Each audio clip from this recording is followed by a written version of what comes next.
በስመ አብ ወወልድ ወመንፈስ ቅዱስ አሐዱ አምላክ አሜን። ሰላም ናይ ዓለም ዩቲዩብ ቻናል ተኸታተልተይ ክቡራት ኣሕዋተይ ከመይ ፀኒሕኩም? እንኳዕ ንዓብይ ጾም ሳልሳይ ሰሙን ምኹራብ እንኳዕ ብሰላም በፅሐኩም። ሽምባር ልመዓልቲ ሒዘየ ዝመጻኹ ሳልሳይ ሰሙን ምኹራብ ዝብል እንታይ ማለት እዩ ናብኡ ከብለኩም። ቅንዓተ ቤትከ በልዐኒ ቅንዓተ ቤትካ በልዐኒ። ወንጌል ዮሐንስ ምዕራፍ 2 ፍቕዲ 17። ምኹራብ ማለት ናይ ኣይሁድ ቤተ ጸሎት ናይ ጸሎት መጸለይ ቤት ማለት እዩ። ብብሉይ ኪዳን ዘመነ ናይ ኣይሁድ ኣምልኾ በኢየሩሳሌም ዝነበረ ቤተ መቕደስ ውሽጢ ዝፍጸም ዝነበረ ናይ ጸሎት ቤት እዩ። ኣፈጻጽምኡ ከዓ ሽዑ ዝነበረ ስርዓተ መንግስቲ ተኸቲሉ እዩ ዝኸይድ ዝነበረ ማለት እዩ። እቲ ቤተ መቕደስ ንጉስ ባቢሎን ናቡከደነፆር ዝተባሃለ ሰብ ኣፍረሶ። እቲ ነባራይ ህዝቢ ናይ ኢየሩሳሌም ናብ ባቢሎን ፈረስ ዓዱ ማሪኹ ወሰዶም። ንጉስ ናቡከደነፆር ሽዑ ጊዜ ጀሚሩ ኣይሁድ ዝርከበሉ ቦታ ንጸሎትን ንማሕበራዊ ርክብን ዝኸውን ፍሉይ ቦታ ቤተ መቕደስ ይሰርሑ ነበሩ። በዓል ራእይን በዓል ትንቢትን ዝኾነ ነቢ ሕዝቅኤል እግዚአብሔር ኣምላኽ ምስጢሩን ጥበቡን ገሊጽሉ ከምዚ ይበለ። ናብ ኣምላኽ ይቕሬታ ናብ ማእኸል ህዝብታት እኳ እንተ ኣርሓቅክዎም ኣብቲ ዝዘመጽዎ ሃገራት ንቕሩብ እዋን መቕደስ ክኾኖም እየ። ሕዝቅኤል ምዕራፍ 11 ፍቕዲ 16 ዝብል ትንቢት ስለ ዝነበረ ብኡ መሰረት ብምግባር ቤተ መቕደስ ይሰርሑ ነበሩ።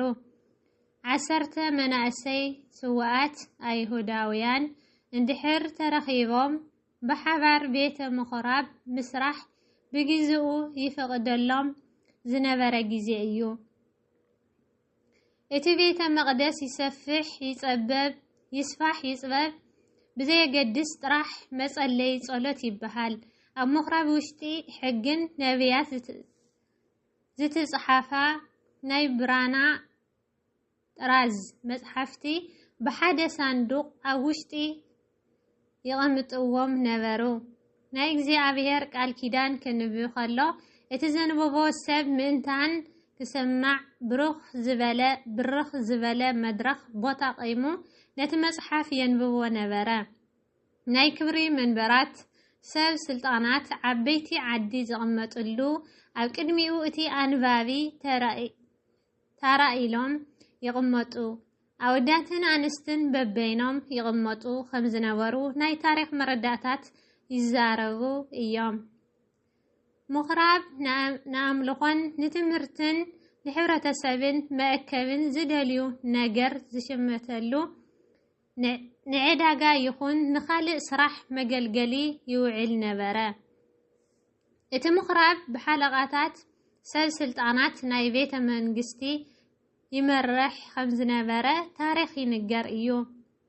ሓደ ሰብ እንተኣጥፍኡ ከዓ እስካዕ 39 ጨጎራፍ ይግረፍ ወይ ከዓ ይውቃዕ። ከም ምኹራብ ቤተ ጸሎት ብምውፃእ ዝቕፅዑ ሰባት ዘለዎ ይወስድ ተወሲዱ ቅፅዓቱ ይቕበል ማለት እዩ። ናይ ምኹራብ ኣገልገልቲ ካህናት ቆልዑት የምህሩ ጽሑፍ ብምጽሓፍ ነቶም ህፃናት ክጽሕፉ ክምሃሩ ይገብሩ። ታጥፊኦም ይቕፅዕዎም ይገርፍዎም። ካልኦት ናይ ኣሕሉቕ ትእዛዛት እውን ይፍጽሙ እዮም። በብሰሙኑ ሰንበት ህዝቡ ናብ ምኹራብ ይእክቡ። ትምህርቲ ይመሃርዎም የምህርዎም ይምዕድዎም ይግስጽዎም ነበሩ። ሽዑ እዋን በኣምልኾታቶም ውሽጢ ጸሎት ዝገብሩሉ ዝነበሩ ቦታ ምኹራብ መጽሓፍቲ ካብ ሕግን ካብ ነቢያትን ምንባብ ናይ ዳዊት መዝሙራት ብምዝማር ስብከትን ብራኬን ህዝቡ ይህበሉ እዮም። ኣይሁዳውያን ብናይ ባዕልቶም መንገዲ ተጠቒሞም እዮም ዝጓዓዙ ነይሮም። ሓደ ምኩራብ ካብ መንፈሳዊ ብዝበለጸ ስጋዊ ነገር ከም ዕዳጋ መሸጢ መለወጢ ናይ ንግዲ ቦታ ንስጋ ትርፊ ረብሓ ጥቕሚ ዘለዎ ይገብርዎ ነበሩ። ካልኣይ ድማ ብግዚኡ ዝነበሩ ናይ መንግስቲ መራሕቲ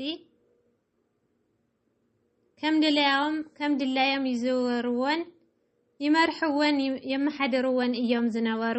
ንሳቶም ካህናት ኣገልግልቲ የእዝዝዎምን ንሶም ዝበልዎ ጥራሕ ይሰርሑ ከም ዝነበሩ ይንገር። ሳልሳይ ንህዝቡ መጽሓፍ ዝነበበሉ ሕገ ኦሪት ትንቢተ ነቢያት ዝተርጎመሉ ቦታ እዩ። እቶም ተርጎምቲ ምሁራን ኦሪት ኮይኖም ናይ ኦሪት ዘይብን ሕጉን ስርዓቱን ባህሉን ዝፈልጡ ሰባት ክኾኑ ኣለዎም። እቲ ምኽራብ 3 ነገራት ኣብ ውሽጡ ይፍጸሙ ነበሩ። ሓደ ሰባት ተኣኪቦም ጸሎት ይጽልሉ ናይ መነባብሮኦም ዝዝንተውሉ ቦታ እዩ ነይሩ። ካልኣይ ሕገ ኦሪት ብዝግባእ ዝሰምዑሉን ዝመሃሩሉን ናይ ልቦም ሓሳብ ዝገልጹሉን ዝፍጽሙሉን ቦታ እዩ ነይሩ። ሳልሳይ ኣምልኾተ እግዚአብሔር ዝፍጸመሉ ህዝቢ እንስሳ ኮይኑ ከይተረፈ መንፈሳዊ ፍልጠት ዝፈልጥሉ ዝመሃሩሉ ዝመዓድሉ ቦታ እዩ ነይሩ።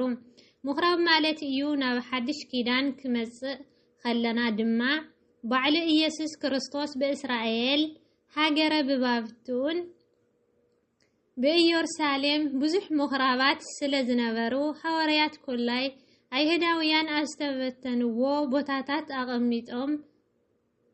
ኣቐዲሞም እናተዘዋወሩ ናብ ምኽራቦም ኣትዮም ወንጌለ መንግስተ ሰማያት የምህርዎም ነበሩ። ኢየሱስ ድማ ኣብ ገሊላ ኣብ ናይ ይሁዳ ኣብያተ ጸሎት እናመሃረ ብስራት መንግስቲ እግዚአብሔር እናሰበኸ ኣብ ህዝቢ ዘሎ ኩሉ ዓይነት ሕማም እናሐወየ ይዛወር ነበረ። ወንጌል ማቴዎስ ምዕራፍ 4:23 ቅንዓት ቤትካ በልዐኒ ዝበለ ቅዱስ ዮሐንስ ካብ ነቢ ዳዊት ሓሳብ ብምልዓል እዩ ዝመሃረና ዘሎ። እቶም ኣይሁድ ኣብ ቤተ ምኽራብ ዕዳጋ ኣውዕርን ኣላሕምትን ኣባጊዕን ርግብታት ዝሽየጡ መሽረፍቲ ገንዘብ እውን ተቐሚጦም ረኸበ። ካብ ገመድ ጨጉራፍ ተኒጉ ንኩሎም ኣባጊዕን ኣውዕሩን ገዛእትን ሸየጥትን ካብ ቤት መቕደስ ኣውፅኦም ኣባረሮም። ንገንዘብ እቶም መሽረፍቲ እውን በተኖ፣ ነቲ ጠረጴዛ እውን ገምጠሎ። ነቶም ሸየጥቲ ርግብታት ድማ ነዚ ካብዚ ኣልዕልዎ፣ ንቤት ኣቦይ ቤት ጸሎት እምበር ቤት ንግዲ ኣይትግበርዎ በሎም። ናብ ዘመንና ዘመነ ሓዲስ ዘሎ ኣሰራርሓ ኣብ ቤተ ክርስቲያን ኣከባቢ ዕዳጋታት ከመይ ንሪኦም? በቲ ሽዑ ዝነበረ ዕዳጋ ኣውዕርን ኣባጊዕን ርግብታትን ከምኡ ቅጽል እንተ ኣበለ ኣጣልን ኣድግን በቕልን ፈረስን ከምኡ ድማ ዋልያን ወኖስን ዕጓላ ርግብን ዘወገ ማእነቅን ወዘተ ክኾኑ ይኽእሉ። ሽዑ እዋን ወንጀል ስለ ዘይሰበኹ ካልኣይ ድማ እቲ ቤተ መቕደስ ናይ ነገስታት ስራሕ መፈጸሚ ኮይኑ ስለ ዝነበረ ብኡ ልምዲ ገይሮም እዮም ክንብል ንኽእል ይኸውን። ሕጂ ኸ ኣብ ሓዲስ ኪዳን ወንጀል ተማሂርና ተሰቢኹልና እዩ እንብለሉ ዘመን በቲ ሽዑ እዋን ናይ እንስሳት ዕዳጋ ዝነበረ፣ ሕጂ ድማ ዘመናውያን ስለ ዝኾንና ካብ እንስሳት ናብ ኣልባሳትን ናብ ጌጽን ለዊጥና ሃይሃይታ ዕዳጋ ጌርናዮ ዘለናኸ እንታይ ክበሃል እዩ? ሕጊ ኩሉ ዝሕልዎ ነገር ግና ብሓደ ዝሰናኸል ሰብ ሓጢአት ሰሪሑ እዩ ከም ዝተባሃለ ቅዱስ ያዕቆብ ሐዋርያ ከም ዝበሎ ካብ 10 ትእዛዛት ኦሪት ኮነ ካብ ሓደሽቲ ቃላተ ወንጀል ሓንቲ ሕጊ ዘፍረሰ ሰብ ኩሉ ሕጊ ከም ዘፍረሰ ተቆፂሩ ሓጢአተኛ ተባሂሉ ይፍረዶ ይተሓዝ እዩ።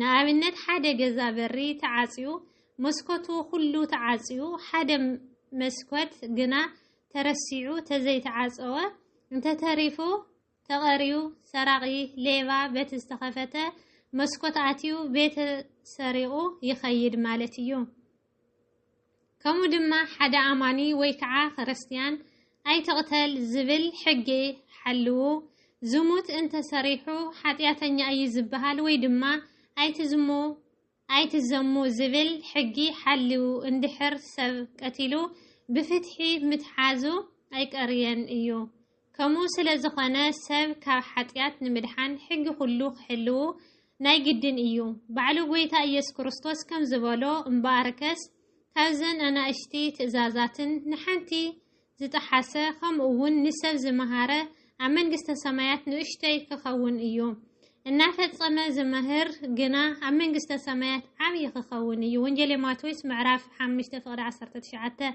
عزيز زمننا زلنا حبرة سوقنا حق أجزاء بهر كم حق سوقرنا بمرأينا انت لما دنايو سلازمتنا قليل غيرنا إنا نريو زلنا خمو جنا أيكونن إيو نايزي مدري حق انت رسيخا ناي جنزل قزعات ويكعا أوارح عمتات مأسرتي بيتكم ودما هنزات بيت تهانيسكا تمخيركا تماهيركا توص انت عابي دما بموت مغصعتي اي تغصع موت نزخوانا سب اي ترفن اي تفطرو سلازخوانا اي جنا ناي موت من قد اللو اتم ولدنا خد شاع خغصل كلمونون خلو اموتاي بخرمتن بحماق جزي اي تقورو يبلو بحكي عابي صالت ايو نايقزي ابيهر حق زفرسا زتحاسة سوقنا فردو بجنزب يكون بمأسرتي أوارح عمتات مسفز أمكا اتلقى ايكونن زل عالم أزقلمات أو سيول بإقراء جاننتي إنات رقصكا نهي وزمنكا اسكا زيبلو من بار كاوزي زعبي حمع نقر يلن مالتيو ديك اقزي أبيهر نايزل عالم موت سقاي مكرا خير خبنا حج غلطيفنا ننسها نتو نسها نحاتياتنيا سب صادق نزماوي سب كم دنجل تقبر نسهتي قدسته لنا ايا قلطيفنا النسعبا مخنياتو نايزل عالماو هيوت منبري قول في مركبي من قد نسها ايا امين خمزي لنا تقدس قالو نايك قلب على البيت للإجزابير عملخنا استخبران استمسكنن يخون وخالي فيديو سكاز مزء سنايك النيات وصوات لإجزابير